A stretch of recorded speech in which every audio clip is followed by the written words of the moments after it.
क्या इस वक्त एक संवैधानिक संकट हमें खड़ा होता हुआ नजर आ रहा है, राजीव?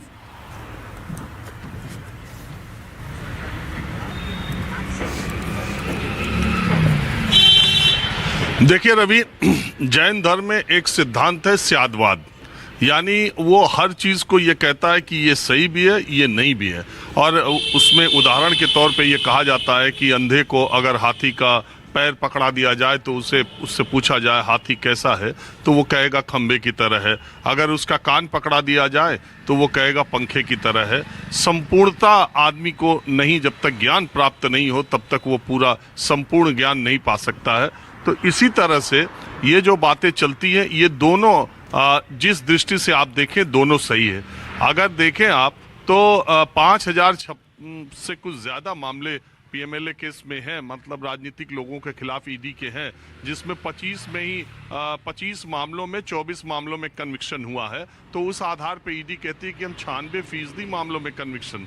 लेकिन हुआ क्या कि मुश्किल से 5,000 में 25 कितना प्रतिशत आएगा, आप खुद ही अंदाजा लगा लीजिए। तो एक बात तो ये है, और दूसरी बात जो आप कह रहे थे वो आंकड़े कहीं ज्यादा हैं। 94% विपक्ष के नेताओं पर ईडी की कार्रवाई हुई है। उसमें से जो घट करके अब 85 आता है, तो उसमें से 10% जो विपक्ष के नेता तब थे, अब वो भारतीय जनता पार्टी या एनडीए के हो गए, तो वो मामला उसमें थोड़ा कम दिखाई देता है आपको।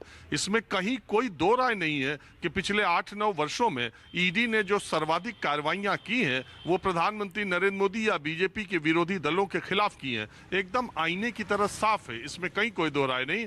इसमें ये भी कहीं कोई दो राय नहीं कि जिन लोगों पर ईडी और सीबीआई का शिकंजा कसा था, उन लोगों ने पाला बदलने में देरी अगर नहीं की तो वो बहुत सुरक्षित और सम्मानजनक पोजीशन पर हैं। आज पश्चिम बंगाल के भारतीय जनता पार्टी के 3 नेताओं का नाम मैं आपको लेने को या ये कार्यक्रम देख रहे लोगों को लेने को बोल दूं तो बहुत मुश्किल है कि वो नाम लिया न जा सकेगा। और जो पहला नाम लिया जाएगा वो शुवेंदु अधिकारी का होगा। शुवेंदु अधिकारी कौन है, कहाँ के हैं? वो टीएमसी के हैं।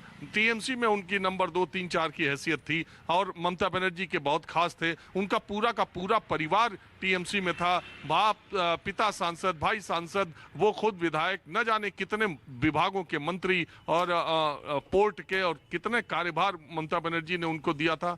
और उसी के चक्कर में जब सीबीआई और ईडी का शिकंजा टीएमसी के नंबर 2 और नंबर 3 यानी मुकुल राय और शुवेंदु अधिकारी पर कसना शुरू हुआ, और ये सब 2014 के बाद हुआ। इसके बाद दोनों ने पाला बदल लिया और तुरंत वो भारतीय जनता पार्टी में शामिल हो गए। मुकुल राय हालांकि इसी विधानसभा चुनाव जो 2021 में हुआ है वो वापस चले गए। शुवेंदु अधिकारी अभी वहां पर बने हुए हैं, विपक्ष के नेता हैं, कैबिनेट रैंक उनको मिला हुआ है और वो टीएमसी से आए। लगातार ममता बनर्जी के सरकार पर हमलावर रहते हैं। जहां तक मुझे याद आ रहा है ईडी ने एक मामले में चार्जशीट दाखिल की तो उनका नाम भी निकाल दिया।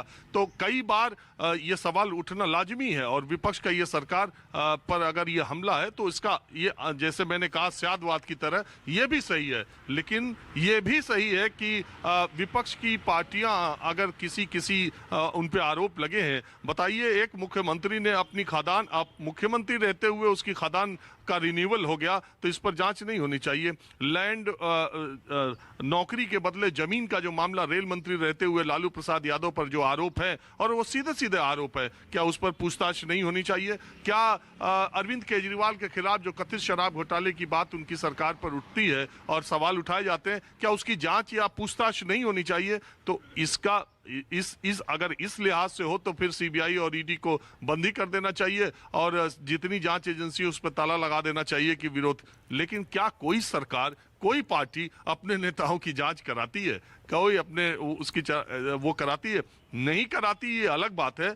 लेकिन ये हुआ इस पिछले 10 सालों में कि अपने नेताओं के खिलाफ जांच न कराए कोई बात नहीं, लेकिन दूसरे नेताओं के खिलाफ जांच, छापे, जो कुछ भी पड़ रहे थे, जैसे ही उन्होंने पाला बदला वैसे ही वो माननीय मंत्री हो गए, माननीय मुख्यमंत्री हो गए। हेमंत बिस्वा शर्मा के बारे में कोई दूसरा नहीं, गृह मंत्री अमित शाह ने जाकर के आसाम में कहा था उनको सबसे बड़ा भ्रष्टाचारी, और लेकिन जब वो आ गए तो उनको मुख्यमंत्री बना दिया।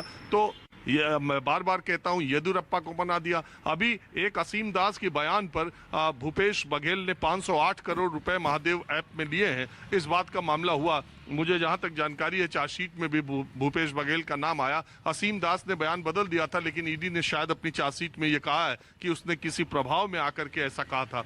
ठीक है, असीम दास ने अगर कहा है और 5 करोड़ रुपए से ज्यादा उसके पास बरामद हुए हैं, अगर कहीं से ये पुख्ता सबूत मिलते हैं कि भूपेश बघेल ने 500 करोड़ रुपए महादेव ऐप में लिए, तो निश्चित तौर पर कड़ी से कड़ी कार्रवाई उन पर होनी चाहिए।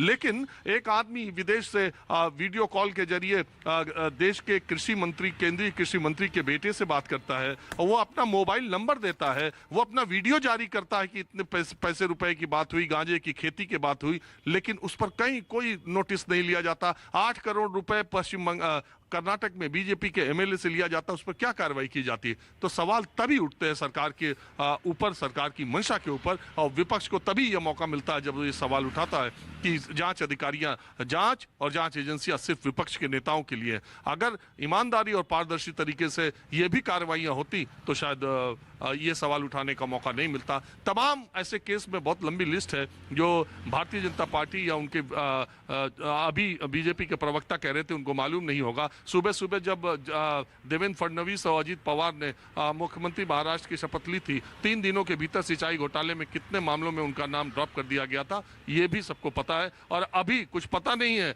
कि ये जो महाराष्ट्र के मंत्री जिनके ऊपर ईडी की जांच और संबंध सब है, वो मामले कहाँ जा रहे हैं और वो कब चार्जशीट दाखिल होगी। अभी जो चार्जशीट दाखिल हुई थी पीछे अजीत पवार का, जिस बैंक घोटाले में अजीत पवार उनकी पत्नी का नाम आया था, जिसमें उनकी प्रॉपर्टी सील हुई थी, उसी केस में जब ईडी ने चार्जशीट फाइल की तो दोनों का नाम नहीं था।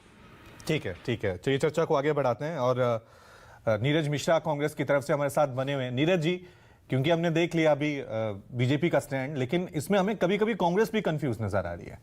कांग्रेस कंफ्यूज नजर इसलिए आ रही है कि जब कांग्रेस नेताओं के खिलाफ